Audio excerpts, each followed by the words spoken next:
in this letter that Don Pedro of Aragon comes this night to Messina. How many gentlemen have you lost in this action? A few, my lord.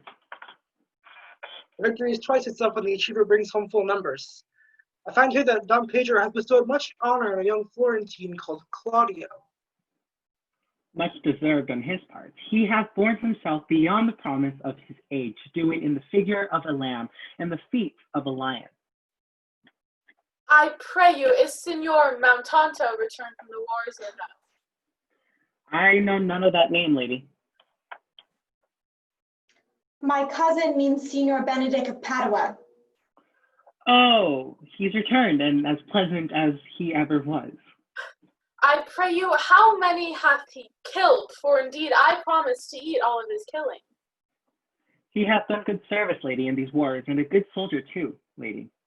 And a good soldier too, a lady, but what is he to a lord? A lord to a lord, a man to a man, stuffed with all good, honorable virtues. It is so indeed, he is no less than a stuffed man, but for the stuffing, well, we are immortal. You must not, sir, mistake my niece. There is a kind of merry war betwixt Signor Benedict and her. They never meet, but there seems to be a skirmish of wits between them. Alas, he gets nothing by that. In our last conflict, 4 of his 5 wits went halting off, and now is the whole man governed with one. Who is his companion now? He hath every month a new sworn brother. I see. Lady, the gentleman is not in your books. No, and he were, I would burn my study, but I pray you, who is his companion? He is most in the company of the right noble Claudio. Oh, Lord, he will hang upon him like a disease. He is sooner caught than the pestilence, and the taker runs presently mad. Don Pedro is approached. Good Signor Leonardo, you are come to meet your trouble. The fashion of the world is to avoid cost, and you encounter it. Well, never came trouble to our house in the likeness of your grace. I think this is your daughter? Her mother hath many times told me so. Were you in doubt, sir, that you asked her? Oh, Signor Benedict, no, for then you were a child. If Signor Leonardo be her father, she would not have his head on her shoulders, for all Messina is like him as she is. I wonder they would still be talking, Signor Benedict. Nobody marks you. What? My dear Lady Disdain, are you yet living? Is it possible Disdain should die while she hath such meat food to feed it as Signor Benedict? Courtesy itself must convert to disdain if you come in her presence. Then is courtesy a turn come. But it is certain that I am loved of all ladies, only you excepted. And I would I could find in my heart that I had not a hard heart, for truly I love none. A dear happiness to women. They would else have been troubled with a pernicious suitor. I thank God in my cold blood I'm of your humor for that. I'd rather hear my dog bark at a crow than a man swear he loves me. God keep your ladyship still in that mind, so some gentleman or other shall scape a predestinate scratched face. Scratching cannot make it worse, and 'twere such a face as yours were. Well, you are a rare parrot, teacher. A bird of my tongue is better than a beast of yours. I would my horse had the speed of your tongue, and so good a continuer. But keep your way. In God's name, I have done. You always end with a jade's trick. I know you of old. My dear friend Leonardo hath invited you all. I tell him we shall stay here at the least a month. Let me bid you welcome, my lord. Being reconciled to the prince your brother, I owe you all due. I thank you. I am not of many words, but I thank you. Please, at your grace, lead on. Your hand, Leonardo, we will go together.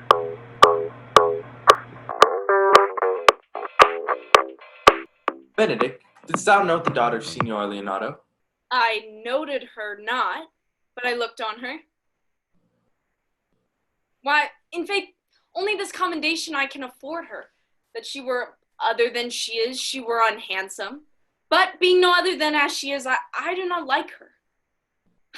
Would you buy her that you inquire after her? Can the world buy such a jewel? Yea, and a case to put it into. In mine eyes, she's the sweetest lady that ever I looked on. I can see yet without spectacles, and I see no such matter. There's her cousin. If she were not possessed by a fury, it exceeds her as much in beauty as the 1st of May doth the last of December. But I hope you have no intent to turn husband. Have you? What secret hath held you here that you followed not to Leonardo's? He is in love. Oh, with who? Well, that's your grace's part. Mark how short his answer is. With Hero, Leonardo's short daughter.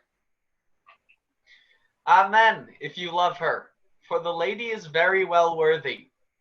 That I neither feel how she should be loved nor know how she is worthy is the opinion that fire cannot melt out of me. I will dine it at the stake. Thou wast ever the obstinate heretic in the despite of beauty. That a woman conceived me, I thank her. That she brought me up, I likewise give her most humble thanks. But that I will hang my bugle in an invisible baldric, all women shall pardon me. I will live a bachelor.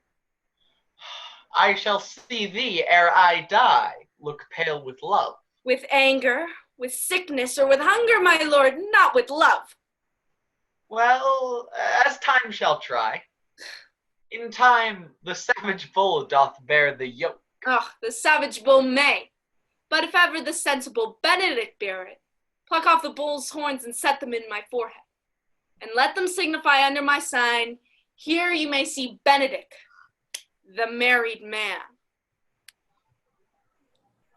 My liege, your highness now may do me good. Hath Leonardo any son, my lord? No child but Hero. She's his only heir. Dost thou affect her, Claudia? My lord, when you went onward with this ended action, I looked upon her with a soldier's eye, that liked, but had a rougher task in hand than to drive life into the name of love. But now I'm returned, and that war thoughts have left their places vacant, and in their rooms come thronging soft and delicate desires, all prompting me how fair young Hero is, saying I liked her ere I went to wars. Thou wilt be like a lover presently, and tire the hero with a book of words. If thou dost love fair Hero, cherish it, and I will break with her and with her father, and the conclusion is she shall be thine. In practice, let us put it presently. Comes naturally. How bad can I be? I'm just following my destiny. What good year, my lord? Why are you thus on a measure sad? There's no measure in the occasion that breeds, therefore the sadness is without limit. You should hear reason. And when I have heard it, what blessing brings it? If not a present remedy, at least of patient sufferance. I wonder that thou goest about to apply a moral medicine to a mortifying mischief. I cannot hide what I am. I must be sad when I have cause and smile at no man's jest. Yea, but you must not make the full show of this, so you may do it without controlment. It is needful that you frame the season for your own harvest. I had rather be a canker in a hedge than a rose in his grace. And it better fits my blood to be disdained of all than to fashion a carriage to rob love from any. In this, though, I cannot be said to be a flattering, honest man. It must not be denied, but I am a plain dealing villain. What news, Baraccio? I come yonder from a great supper, and I can give you intelligence of an intended marriage.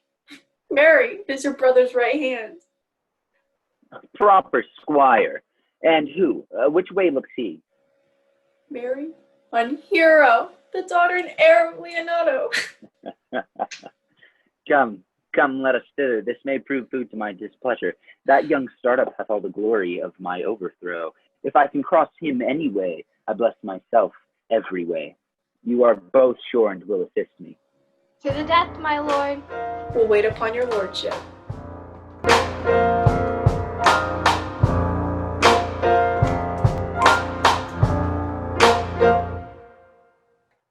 Was not Count John here at supper? I saw him not. How tardily that gentleman looks. I never can see him, but I am heartburned an hour after. He is of very melancholy disposition. He were an excellent man that were made just in the midway between him and Benedict. The one is to like an image and says nothing, and the other to like my lady's eldest son, evermore tattling.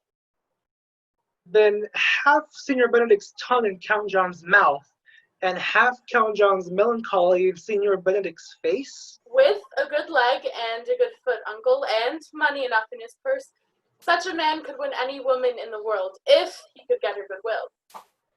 By my troth, niece, thou will never get thee a husband if thou be so shrewd of thy tongue. God bless if he send me no husband, for the which blessing I am at him upon my knees every morning and evening. Lord, I could not endure a husband with a beard. I had rather lie in the woolen. You may lie on a husband that hath no beard. What should I do with him? Dress him in my apparel and make him my waiting gentlewoman. He that hath a beard is more than a youth, and he that hath no beard is less than a man. And he that is more than a youth is not for me, and he that is less than a man, I am not for him. Therefore I will even take 6 pence in earnest of the bearwood and lead his apes into hell. Well, hero, I trust you will be ruled by your father. Yes, faith, it is my cousin's duty to make curtsy and say father, as it please you. But yet, for all that, cousin, let him be a handsome fellow, or else make another curtsy and say father, as it please me. Well, niece, I hope to see you one day fitted with a husband. Not till God make men of some other metal than earth. Hero, remember what I have told you. If the prince do solicit you in that kind, you know your answer. Oh, travelers are entering, brother. Make good room.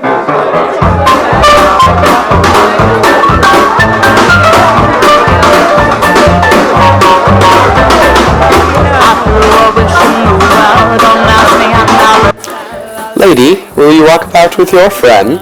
So you walk softly, look sweetly, and say nothing. I'm yours for the walk, and especially when I walk away.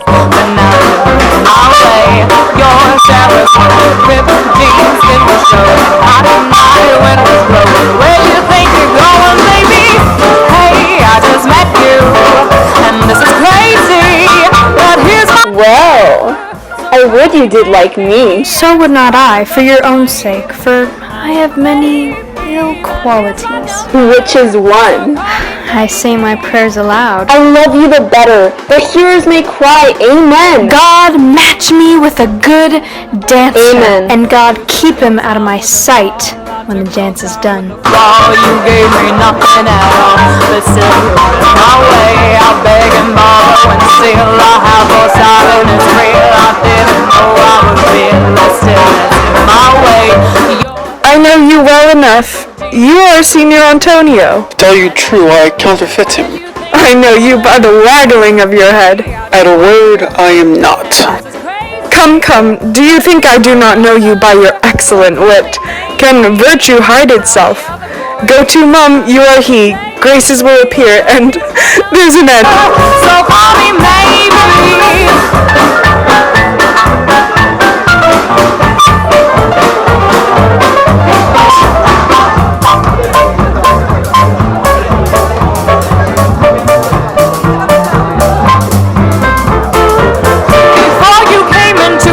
Will you not tell me who told you so? No, you shall pardon me. Nor will you tell me who you are. Not now? That I was disdainful, and that I had my good wit out of the 100 merry tales. Well, this was Signor Benedict that said so. What's he? I am sure you know him well enough. Not I, believe me. Did he never make you laugh? I pray you, what is he? Why, he is the prince's jester, a very doleful. Only his gift is in devising impossible slanders. None but libertines delight in him. I'm sure he is in the fleet. I would he had boarded me. When I know the gentleman, I'll tell him what you say. Do. We must follow the leaders. In every good thing.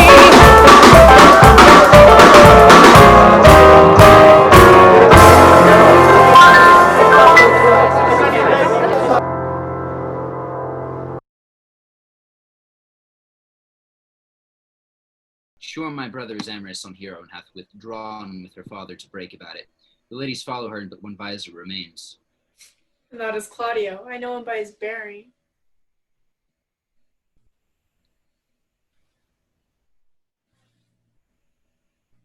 Are not you Signor Benedict? You know me well. I am he. Signor, you are very near in my brother in his love. He is enamored on Hero. I pray you, dissuade him from her. She is no equal for his birth. How you know he loves her? I heard him swear his affection. So did I too. And he swore he would marry her tonight. Come, let us to the banquet. Thus I answer in the name of Benedict, but hear these ill news with the ears of Claudio? 'Tis certain so. The prince woos for himself, and friendship is constant in all other things, save in the office and affairs of love. Farewell, therefore, Hero.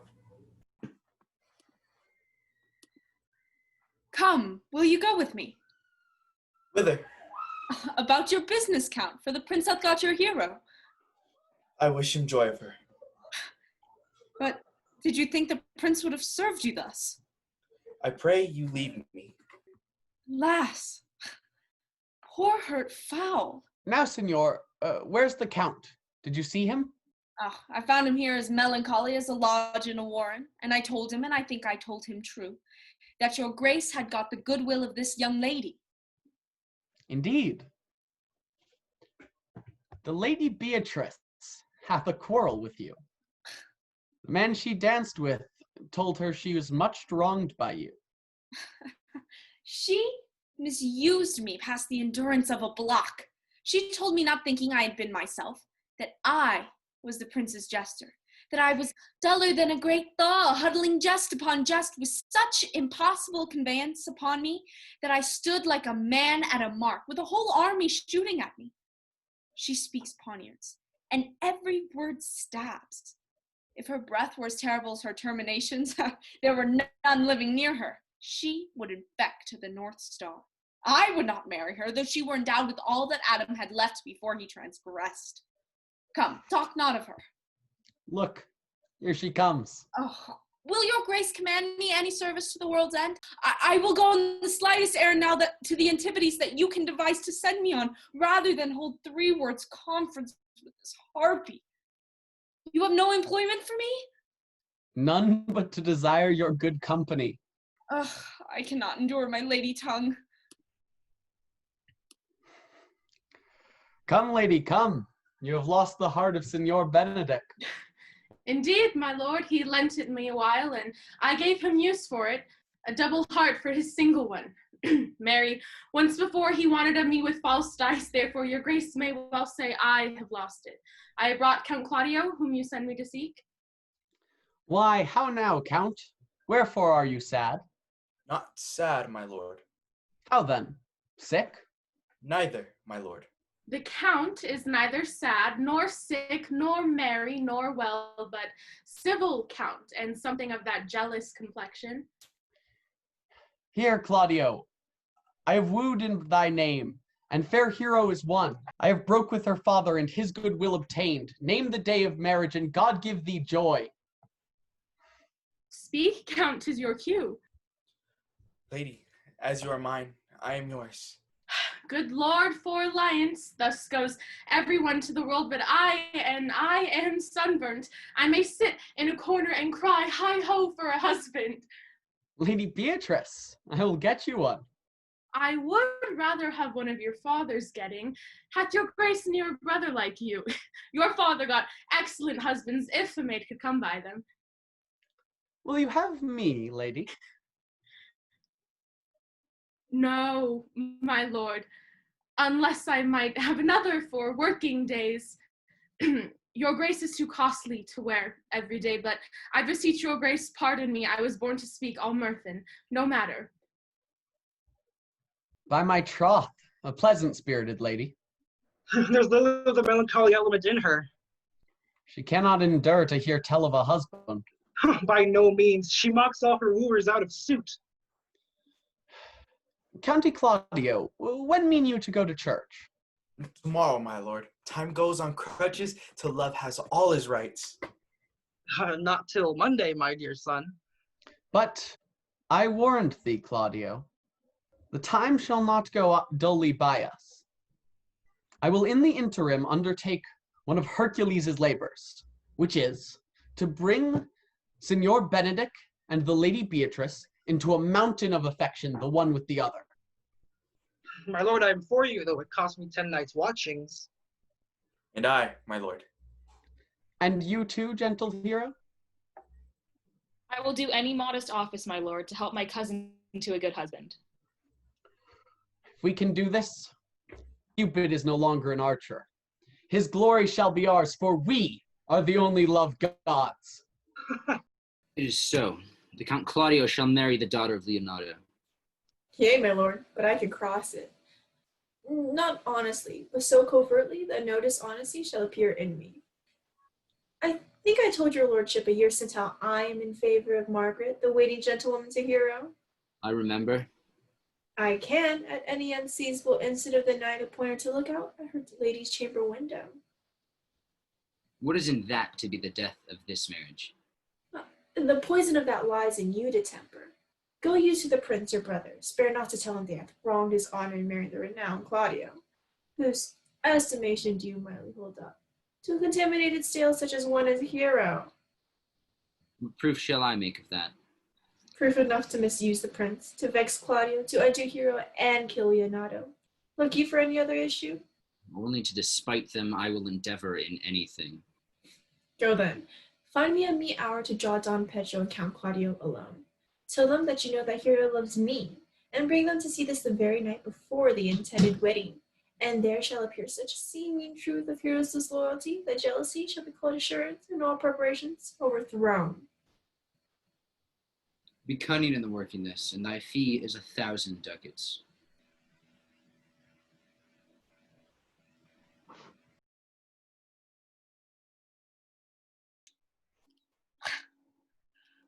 I do much wonder that one man, seeing how much another man is fool when he dedicates his behaviors to love, will, after he hath laughed at such shallow follies in others, become the argument of his own scorn by falling in love, and such a man is Claudio. I have known when there was no music in him but the drum and the fife, and now he would rather hear the tabor and the pipe. I've known when he would have walked 10 miles afoot to see a good armor, and now he will lie 10 nights awake carving the fashion of a new doublet.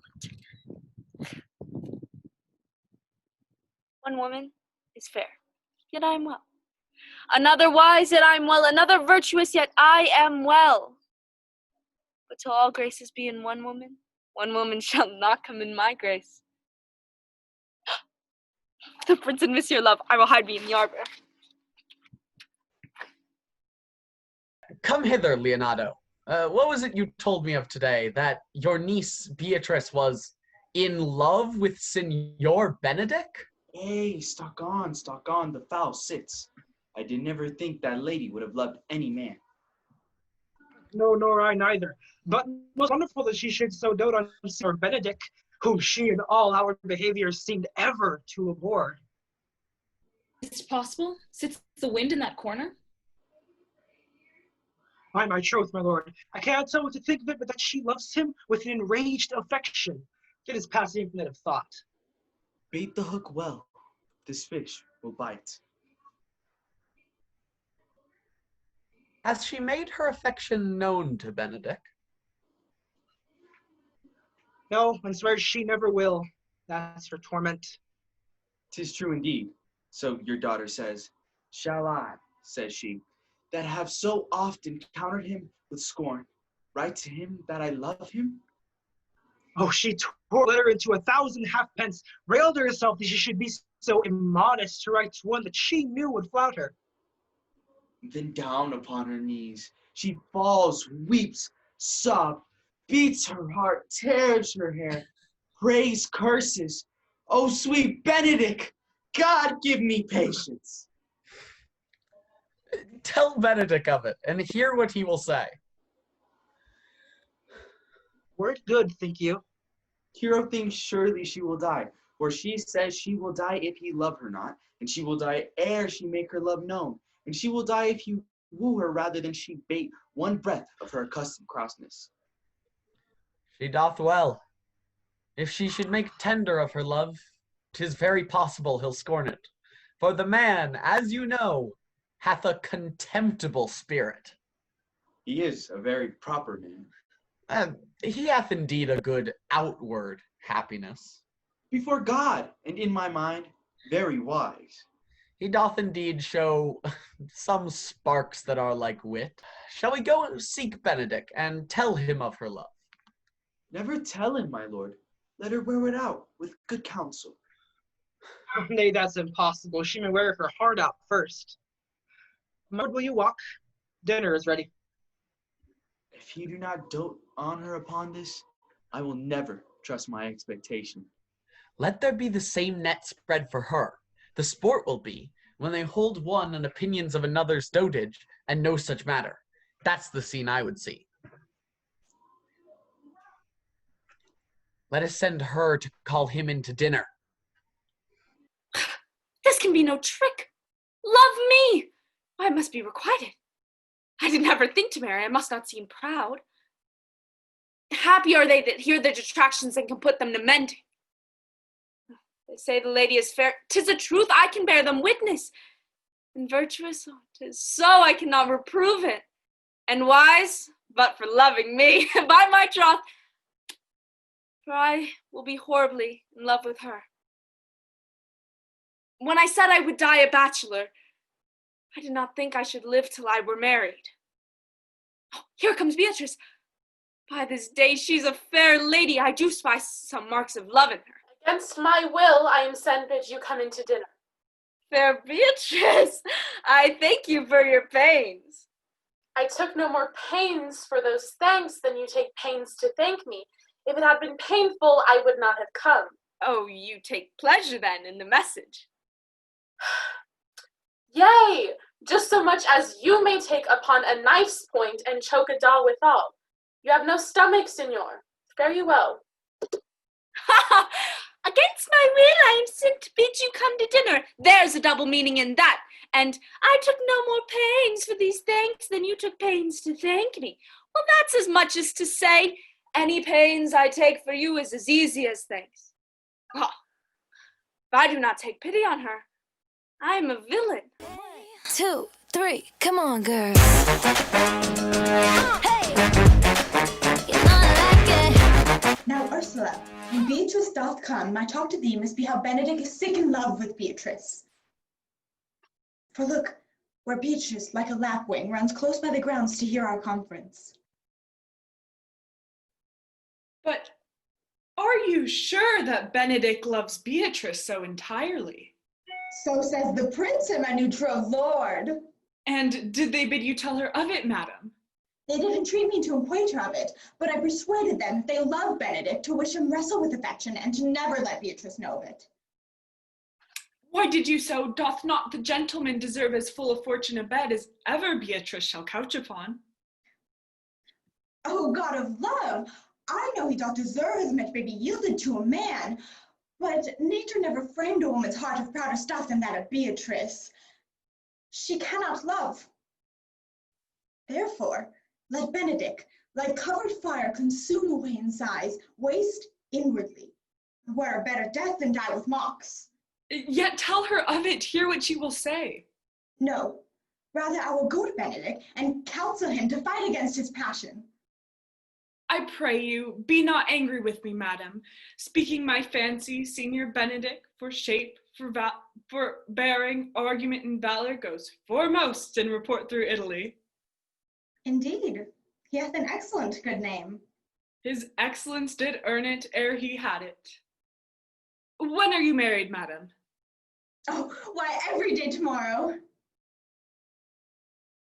She's limed, I warrant you. We have caught her, madam. If it proves so, then loving goes by haps. Some Cupid kills with arrows, some with traps. What fire is in mine ears? Can this be true?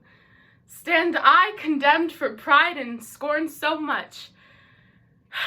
Contempt, farewell, And maiden pride ado, no glory lives behind the back of such. And Benedick, love on. I will requite thee, taming my wild heart to thy loving hand. If thou dost love, my kindness shall incite thee to bind our loves up in a holy band. For others say thou dost deserve, and I believe it better than reporting.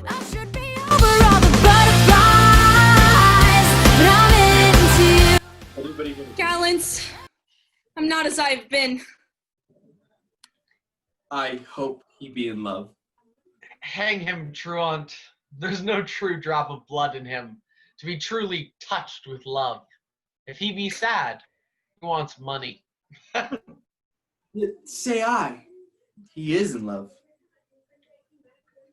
There's no appearance of fancy in him. If he be not in love with some woman, there is no believing old signs. He brushes his hat o' mornings, and the barber's man hath been seen with him. He rubs himself with civet. Conclude he is in love. Nay, but I know who loves him. That would I know too. I warrant one that knows him not.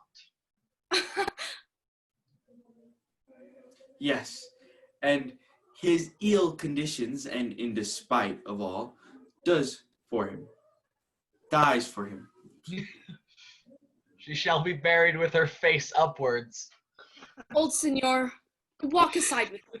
I've studied 8 or 9 wise words to speak with you, which these hobby horses must not hear. My lord and brother, God save you. Good den, brother. If your leisure served, I would speak with you. In private? If it please you. Yet Count Claudio may hear, for what I speak of concerns him. What's the matter? Means your lordship to be married tomorrow. You know he does. I know not that, but he knows what I know. Why? What's the matter? I came hither to tell you the lady is disloyal. Who? Hero? Even she. Leonardo's hero, your hero, every man's hero.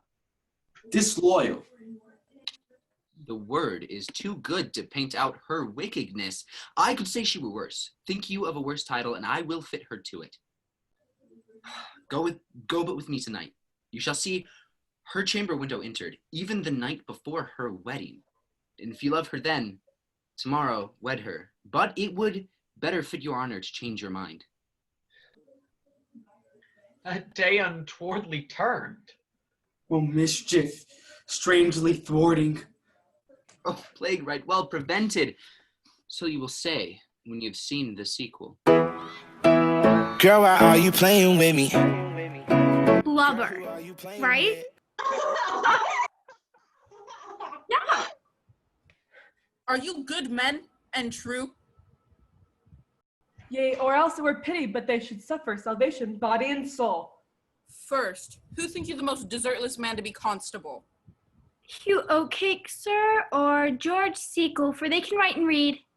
Well, come hither, neighbor Sequel. God hath blessed you with a good name. To be a well-favored man is the gift of fortune, but to write and read comes by nature. Both which, Master Constable. You have. I knew it would be your answer. Well, you are thought here to be the most fit man and senseless to be constable of the watch. Therefore, bear you the lantern. This is your charge. You shall comprehend all vagrom men. You're to bid any man to stand in the prince's name. How if he will not stand? Why then, take no note of him, but let him go. If he will not stand when he is bidden, he is none of the prince's subjects. True, and they're to meddle in none but the prince's subjects. You shall also make no noise in the street, for the watch to babble and to talk is most tolerable and not to be endured. We would rather sleep than talk. We know what belongs to a watch. Why, you speak like an ancient and most quiet watchman. Well, you are to call at all the alehouses and bid those that are drunk get them to bed. How if they will not? Why then, let them alone till they are sober. Well, sir. If you meet a thief, you may suspect him by virtue of your office to be no true man. And for such type of man, the less you meddle or make of them, why the more is for your honesty. If we know him to be a thief, shall we not lay hands on him? Truly, by your office you may, but I think they that touch pitch will be defiled. The most peaceable way for you, if you do take a thief, is to let him show himself what he is and steal out of your company. You've been always called a merciful man, partner. Truly, I would not hang a dog by my will, much less a man who has any honesty in him. Well, masters, good night. And there be any matter of weight chances, call up me. Come, neighbor. Well, masters, we hear our charge. Let us go sit here upon the church bench till 2, and then all to bed.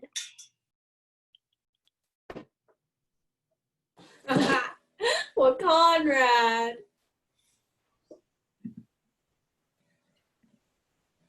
Peace stir not. Here, man, I am at my elbow. That's what my elbow itch. I thought there would a scab follow. I will owe thee an answer for that. Now forward with thy tale. Some treason, masters, yet stand close. Okay. Therefore know I have earned of Don John 1,000 ducats. Is it possible that any villainy should be so dear? Thou should rather ask if it were possible any villainy should be so rich. For when rich villains have need of poor ones may make what price they will. I know that deformed. He's been a vile thief this 7 year. He goes up and down like a gentleman. I remember his name. But know that I have tonight wooed Margaret, the Lady Hero's gentlewoman, by the name of Hero. She leaves me out at her mistress's chamber window, bids me 1,000 times good night. And I'll say Margaret was Hero. 2 of them did, the prince and Claudio. But the devil, my master, knew she was Margaret, and partly by his oaths, partly by the dark night, which did deceive him, but chiefly by my villainy, away went Claudio enraged. Swore he would meet her as he was appointed next morning at the temple, and there, before the whole congregation, shame her for what he saw overnight, and sent her home again without a husband. We charge you in the prince's name, stand. Call up the right master constable. We have here recovered the most dangerous piece of lechery that ever was known in the Commonwealth. Masters. Never speak. We charge you, let us obey you to go with us. That's the sound of the police. That's the sound of the beast. Good morrow, cuz. Good morrow, sweet hero. Why, how now? Do you speak in the sick tune? I am out of all other tune, methinks. Claps in delight of love, that goes without a burden. Do you sing it and I'll dance it? Ye lie to love with your heels. Then, if your husband have stables enough, you'll see he shall lack no bards. This bottle the count sent me. It is an excellent perfume. I am stuffed, cousin, I cannot smell. A maid and stuff. There's goodly catching of a cold. Get you some of this distilled Cardus Benedictus and lay it to your heart. It is the only thing for a qualm. There thou prickest her with a thistle. Benedictus. Why, Benedictus, have you some moral in this Benedictus? Moral? No, by my troth, I have no moral meaning. I meant plain holy thistle. You may think perchance that I think you are in love. Nay, byre lady, I'm not such a fool to think what I list, nor I list not to think what I can. Nor indeed I cannot think, if I would think my heart out of thinking, that you are in love, or that you will be in love, or that you can be in love. Yet Benedict was such another, and now he's become a man. He swore he would never marry, and yet now, in despite of his heart, he eats his meat without grudging. And how you may be converted, I know not, but methinks you look with your eyes as other women do. Madam, withdraw. The prince, the count, Signor Benedict, Don John, and all the gallants of the town are come to fetch you to church. Help me to dress, good cuz, good Meg, good Ursula. If it's meant to be, it'll be, it'll be. Baby, just let it be. What would you with me, honest neighbor? Marry, sir, I would have some confidence with you that discerns you nearly. What is it, my good friends? I thank God I am as honest as any man living that is an old man and no honester than I. Comparisons are odorous. Palabras, neighbor Vergis. Neighbors, you are tedious. It pleases your worship to say so. I will fain know what you have to say. Marry, sir, our watch tonight has taken as errant knaves as any in Messina. A good old man, sir, he will be talking. As they say, when the age is in, the wit is out. And two men ride a horse, one must ride behind. Indeed, neighbor, he comes too short of you. But I must leave you. One word, sir. Our watch, sir, have indeed comprehended two auspicious persons, and we would have them this morning examined before your worship. Take their examination yourself and bring it to me. My lord, they stay for me to give your daughter to her husband. I'll wait upon them. I'm ready. Go, good partner, go. Get you to Francis Sinkhole. Bid him bring his pen and inkhorn to the jail. We are now to examination these men. And we must do it wisely. What if I say, I know, you know? What if I told you I like you? Come, brother, be brief. Only to the plain whole of marriage, and you shall recount their particular duties afterwards. You come hither, my lord, to marry this lady? No. To be married to her, brother, you come to marry her. Lady, you come hither to be married to this count? I do. If either of you know a inward impediment why you should not be conjoined, charge you on your soul's debtorate. Know you any hero? None, my lord. Know you any count? Stand thee by the friar, by your leave, will you, with free and unconstrained soul, give me, this maid, your daughter?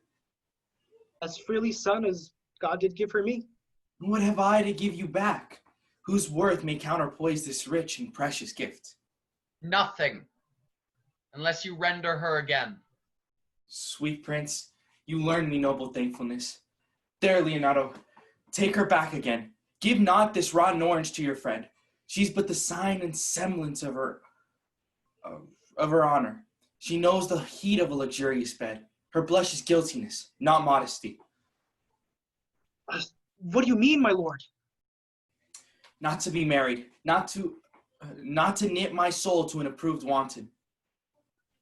Dear my lord, if you, in your own proof, have vanquished the resistance of her youth and made defeat of her virginity, I know what you would say if I have known her. You will say she did embrace me as a husband, and so extenuate the forehand sin. No, Leonardo, I never tempted her with a word too large, but as a brother to his sister, showed bashful sincerity and comely love. And seemed I ever otherwise to you? Out on thee, seeming! I will write against it. You seem to me as a Diana in her orb, as chaste as the bud air be blown, but you are more intemperate in your blood than Venus or those pampered animals that rage in savage sensuality. Is my lord well that he doth speak so wide?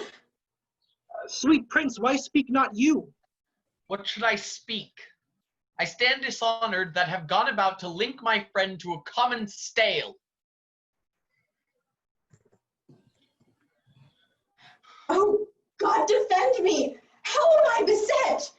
What kind of catechizing call you this? What man was talked with you yesternight, out on a window betwixt 12 and 1? I talked with no man at that hour, my lord. Why, then you are no maiden. My good friend Leonardo, I'm sorry you must hear, but me, my brother, and this grieved count did see her, hear her at that hour, talk with a ruffian at her chamber window, who hath, most like a liberal villain, confessed the vile encounters they have had 1,000 times in secret. Fie, they are not to be named, my lord, not to be spoke of. There is not chastity enough in language without offense to utter them. O hero, what a hero hadst thou been! If half thy outward graces had been placed about thy thoughts and counsels of thy heart, but fare thee well. Most foul, most fair. Farewell. Hath no man's dagger here a point for me? How now, cousin, wherefore sink you down? Come, let us go. These things come thus to light. Smother her spirits up. How doth the lady? Dead, I think. Help, Uncle Hero. I've come for lady. Dost thou look up? Yea, wherefore should she not? Wherefore? Why, doth not every earthly thing cry shame upon her? Could she here deny the story that is written in her blood? Do not live, hero. Do not ope thine eyes. Grieved I had but one too much by thee. Why had I one? Oh, on my soul, my cousin is belied. Lady, were you her bedfellow last night? No, truly not, although until last night I have this 12-month been her bedfellow. Would the two princes lie and Claudio lie? Hence from her. Let her die. Hear me a little. And in her eye there hath appeared a fire, to burn the errors that these princes hold against her maiden truth. Call me a fool. Trust not my reading, nor my observations. If this sweet lady lie not guiltless here, under some biting error. Brother, it cannot be. Thou seest that all the grace she hath left is that she will not add to her damnation instead of perjury. She not denies it. Niece, what man is he you are accused of? They know that to accuse me. I know none. If I know more than any man alive, then that which maiden modesty doth warrant, let all my sins lack mercy. There's some strange misprison in the princes. Well, two of them have the very bent of honor, and if their wisdoms be misleadenness, the practice of it lives with John the Bastard. I know not. If they speak but truth of her, then these hands shall tear her. If they wrong her honor, then the proudest of them shall well hear of it.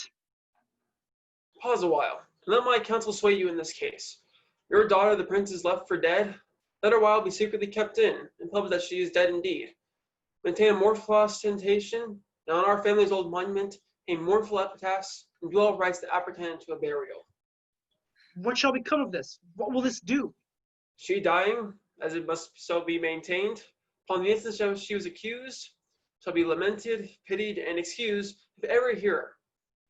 So will it fare with Claudio, when he shall hear she died upon his words. The idea of her life shall sweetly creep into a study of imagination, and every lovely organ of her life shall go apparelled a more precious habit, that when she lived indeed, then shall he mourn, and wish he had not so accused her. Signor Leonardo, let the friar advise you. Being that I float in grief, the smallest twine may lead me. So well consented, presently away. Come, niece, die to live. This waning day perhaps is but prolonged. Have patience and endure. Lady Beatrice, have you wept all this while? Yea, and I will weep a while longer. Oh, surely I do believe your fair cousin is wronged. How much might the man deserve of me that would right her? Is there any way to show such friendship? A very even way, but no such friend. I do love nothing in the world so well as you. Is not that strange? As strange as the thing I know not. It were as possible for me to say I love nothing so well as you, but believe me not, and yet I lied not. I confess nothing, nor I deny nothing. I am sorry for my cousin. By my sword, Beatrice, thou lovest me. Do not swear and eat it. I will swear by it that you love me, and I will make him eat it who says I love not you. Why then, God forgive me. What offense, sweet Beatrice. You have stayed me in a happy hour. I was about to protest I loved you. And do it with all thy heart. I love you with so much of my heart that none is left to protest. Oh, come, bid me do anything for thee. Kill Claudio. Not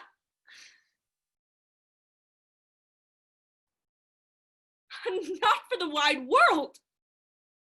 You kill me to deny it. Farewell. Oh, tarry, sweet Beatrice. We'll be friends first.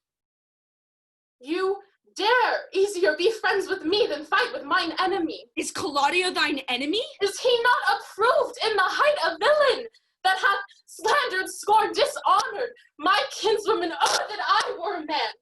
What, bear her in hand until they come him to take hands and then with public accusation uncovered, slander unmitigated, rancor, oh God, that I were a man. I would eat his heart in the market. Oh, hear me, Beatrice. Man out of the window, a proper saying. Nay, but Beatrice. Hero, she is wronged. She is slandered. She is undone. Beatrice. Princes and counties. Surely a princely testimony, a goodly Count Confect, a sweet gallant surely. Oh, that I were a man for his sake, or that I had any friend who would be a man for my sake. I cannot be a man with wishing, therefore I will die a woman with grieving. Terry, good Beatrice, by this hand I love thee. Use it for my love some other way than swearing by it. Think you in your soul the Count Claudio hath wronged Hero? Yea, as sure as I have a thought or a soul. Enough. I'm engaged. I will challenge him. I will kiss your hand, and so I leave you. By this hand Claudio shall render me a dear account. As you hear of me, so think of me. Go, comfort your cousin. I must say she is dead, and so, farewell.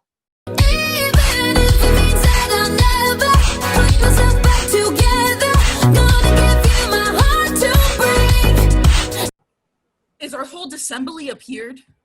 Which be the malefactors? Mary, that am I and my partner. But which are the offenders that are to be examined? Let them come before the constable. Yea, Mary, let them come before me. What is your name, friend? Baraccio. Pray, write down Baraccio. Yours, Syrah? I am a gentleman, sir, and my name is Conrad. Write down Master Gentleman Conrad. Masters, do you serve God? Yes, we hope. Masters, it is proved already that you are little better than false knaves, and it will go near to be thought so shortly.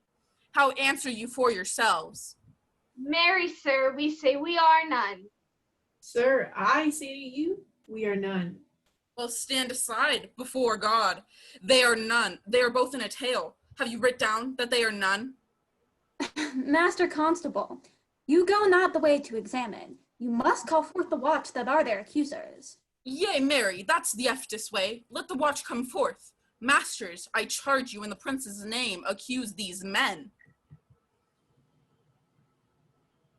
This man said, sir, that Don John, the prince's brother, was a villain. Write down, Prince John, a villain. Why, this is flat perjury to call a prince's brother villain. What heard you him say else?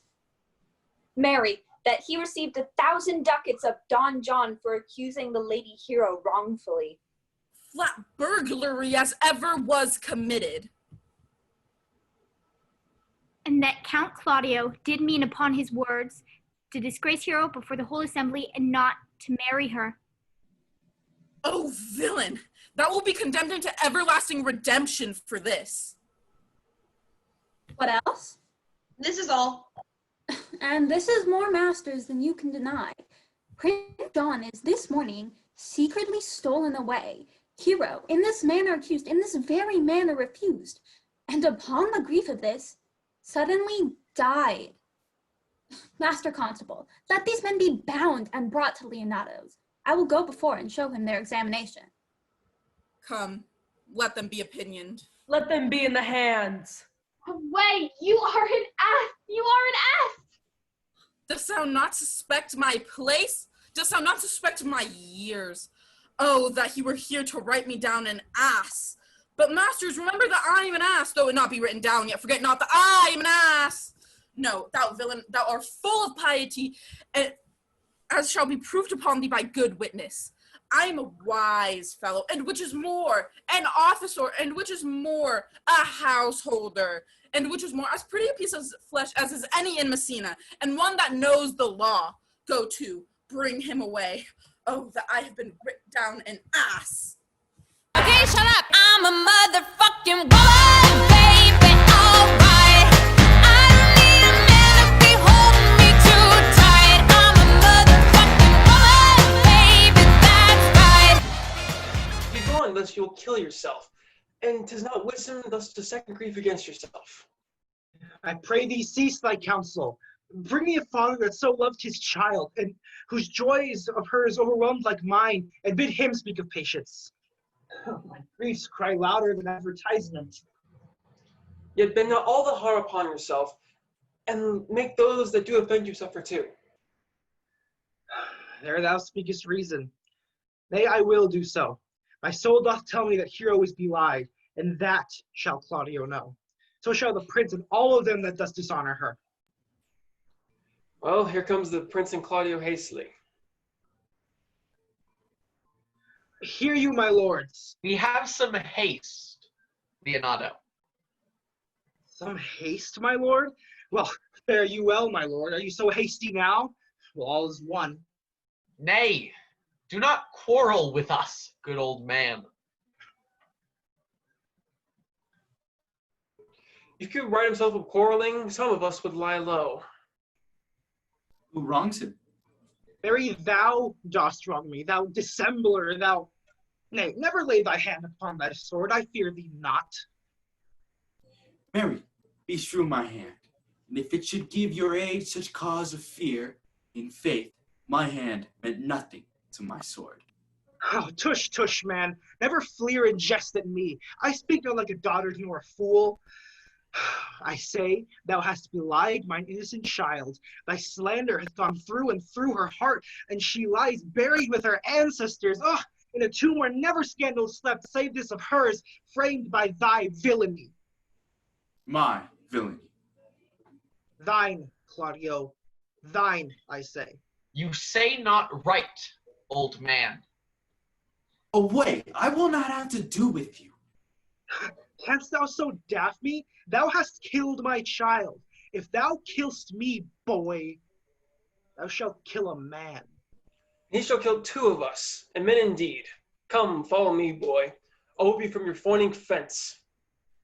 Gentlemen, both, we will not wait your patience. My heart is sorry for your daughter's death, but on my honor, she was charged with nothing but what was true and very full of proof. Come, brother, away. I will be heard. And shall, or some of us will smart for it. See, here comes the man we went to seek. Welcome, senor. You are almost come to part, almost to fray. I came to seek you both. We have been up and down to seek thee, for we are high-proof melancholy, and we have been up and down to seek thee, for we are high-proof melancholy, and would fain have it beaten away. Wilt thou use thy wit? It is in my scabbard. Shall I draw it? What courage, man! What thou care kills a cat? Thou hast metal enough in thee to kill care? You are a villain. I jest not. I will make it good how you dare, with what you dare, and when you dare. Do me right, or I will protest your cowardice. You have killed a sweet lady, and her death shall fall heavy on you. Let me hear from you. Well, I will meet you, so I may have good cheer. Fare you well, boy. You know my mind. I must discontinue your company. Your brother, the bastard, is fled from Messina. You have among you killed a sweet and innocent lady. For my lord Lackbeard here, he and I shall meet.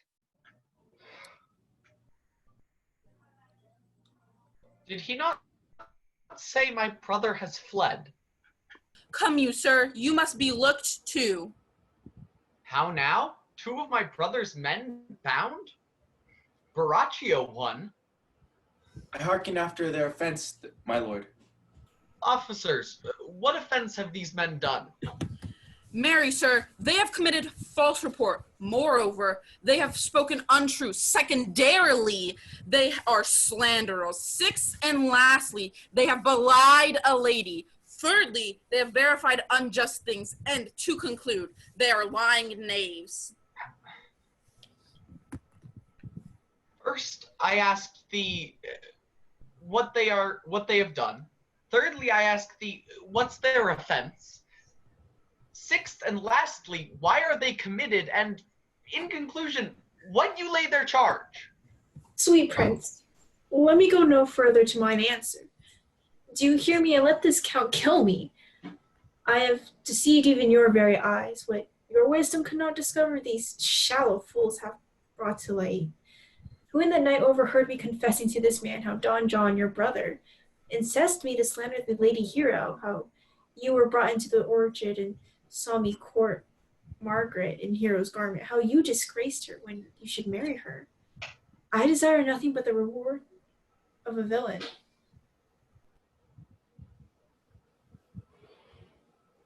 Runs not this speech like iron through your blood? I have drunk poison while he's uttered it. But did my brother set you to do this? Yea, paid me richly for it. He is composed and framed of treachery, and he fled is upon this villainy. Sweet hero! Now thy image doth appear in the rare semblance I loved at first. Come, bring away the plaintiffs. By this time our sexton hath reformed Signor Leonato of the matter. And masters, do not forget to specify when time and place shall serve that I am an ass. Which is the villain? Let me see his eyes, and when I don't another man like him, I may avoid him. Which of these is he? If you would know your wronger, look on me. Art thou the slave that with thy breath hast killed mine innocent child? Yea, even I alone. No, not so, villain. Thou beliest thyself. Here stand a pair of honorable men. A third is fled that had a hand in it. I thank you, princess, for my daughter's death. Record it with your high and worthy deeds. I know not how to pray your patience, yet I must speak. Choose your revenge yourself. Impose me to what penance of your invention can lay upon my sin, yet sinned I not, but in mistaking. By my soul nor I, but to satisfy this good old man, I would bend under any weight he'll enjoin me to. I cannot bid you bid my daughter live. That were impossible. But I pray you both, possess the people in Messina hear how innocent she died. Tomorrow morning come you to my house, and since he could not be my son-in-law, be yet my nephew. My brother hath a daughter, almost a copy of my child that's dead, and she alone is heir to both of us. Give her the right you should have given her cousin, and so dies my revenge. O noble sir, do embrace your offer, and dispose for henceforth of poor Claudio. Tomorrow then I will expect your coming. Tonight I take my leave. This naughty man shall face to face be brought to Margaret, who I believe was packed in all this wrong, hired to it by your brother. No, by my soul she was not, nor knew not what she did when she spoke to me, but always hath been just and virtuous in anything that I do know by her. Moreover, sir, which indeed is not under white and black, this plaintiff here, the offender, did call me an ass. I beseech you, let it be remembered in his punishment. I pray you, examine him upon this point. I humbly give you leave to depart. If a merry meeting may be wished, God prohibit it. Come, neighbor. Till tomorrow morning, lords. Farewell. Farewell, lords. We will look unto you tomorrow. We will not fail. Tonight I will mourn with Hero. I'm making a fool of myself with all these vices. I really don't know why I'm like this, and I just don't care what the price is, 'cause I need these vices, oh. Pray thee, sweet Mistress Margaret, deserve well at my hands by helping me to the speech of Beatrice. Will you then write me a sonnet in praise of my beauty? In so high a style, Margaret, that no man living shall come over it, for in most comely truth, thou deservest it. To have no man come over me? Why shall I always keep below stairs? Thy wit is as quick as a greyhound's mouth, it catches. And yours as blunt as the fencer's foils, which hit but hurt not. Well, I will call Beatrice to you, who I think hath legs.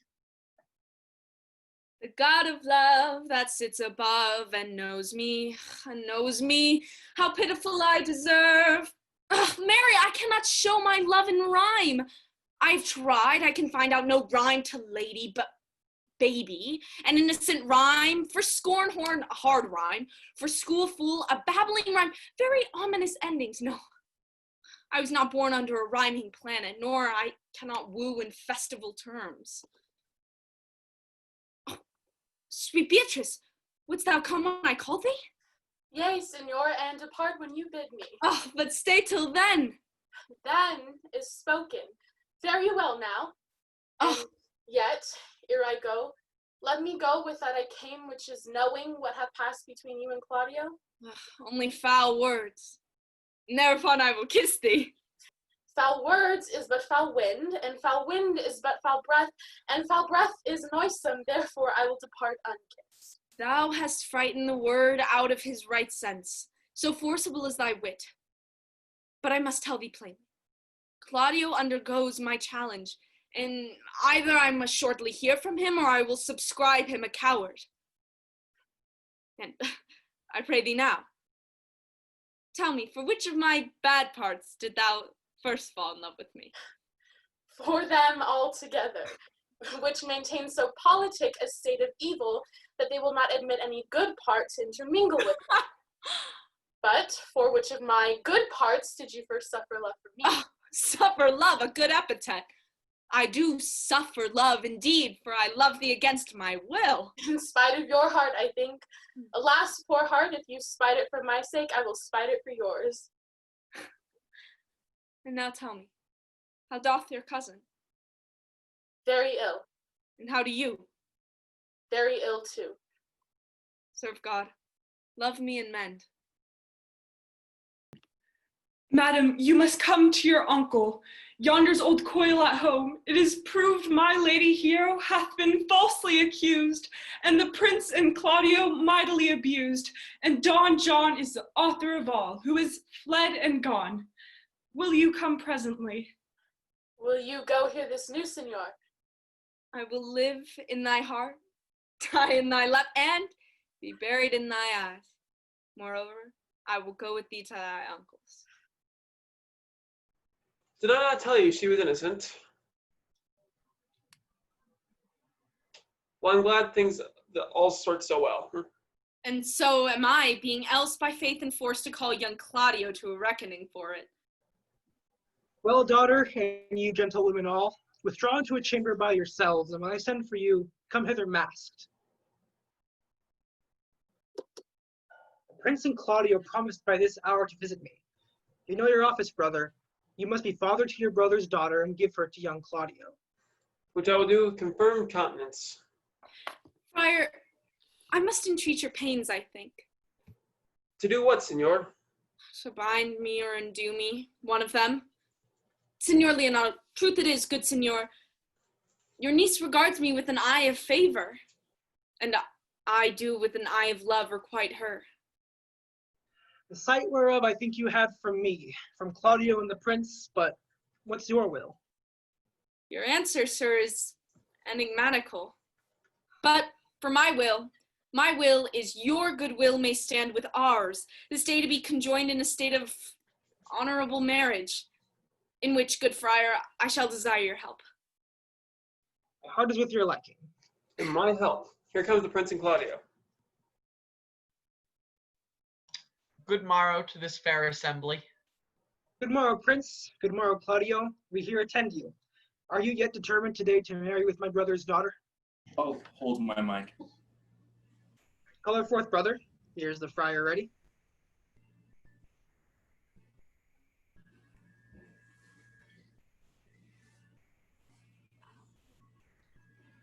Which is the lady I must seize upon?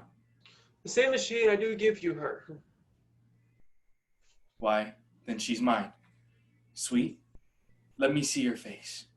No, that you shall not, till you take her hand before this friar and swear to marry her. Give me your hand, and before this holy friar, I am your husband, and if you like me.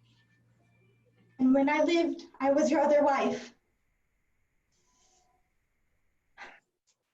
And when you loved, you were my other husband. Another hero! Nothing certainer. One hero died defiled, but I do live, and surely as I live, I am a maid. The former hero that is dead. She died, my lord, but whilst her slander lived. Oh, it's amazement. Can I qualify? After that the holy rites are ended, I'll tell you largely of fair hero's death. Meantime, let wonders seem familiar. The chapel let us presently. Oh, soft and fair, friar. Which is Beatrice? I answer to that name. What is your will? Do not you love me? Why, no more than reason. Why, then your uncle and the prince and Claudio have been deceived. They swore you did. Do not you love me? No more than reason. Why, then my cousin Margaret and Ursula are much deceived, for they did swear you did. They swore that you were almost sick for me. Oh, come, cousin, I'm sure you love the gentleman. And I'll be sworn upon it that he loves her. For here's a paper written in his hand, a halting sonnet of his own pure brain, fashioned to Beatrice. And here's another, written in my cousin's hand, stole from her pocket, containing her affection unto Benedict. A miracle! Here's our own hands against our hearts. Come, I will have thee, but by this sight, I take thee for pity. I would not deny you, but by this good day I yield upon great persuasion, and partly to save your life, for I was told you were in a consumption. How dost thou, Benedict the married man? I'll tell thee what, prince. A college of wit crackers cannot flout me of my humor. For man is a giddy thing, and this is my conclusion. For thy part, Claudio, I did think to have beaten thee. But in that thou art to be my kinsman, live unbruised and love my cousin. Come, we are friends. Let's have a dance ere we are married, that we may lighten our own hearts and our wives' heels. Prince, thou art sad. Get thee a wife. My lord, your brother John is ta'en in flight and brought with armed men back to Messina. Oh, think not on him till tomorrow. I'll devise thee brave punishments for him. Strike up, pipers.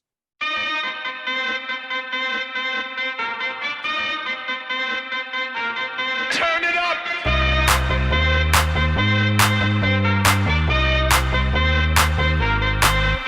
Somebody save your soul, 'cause you've been sinning in the city. I know too many troubles, all these lovers got you losing.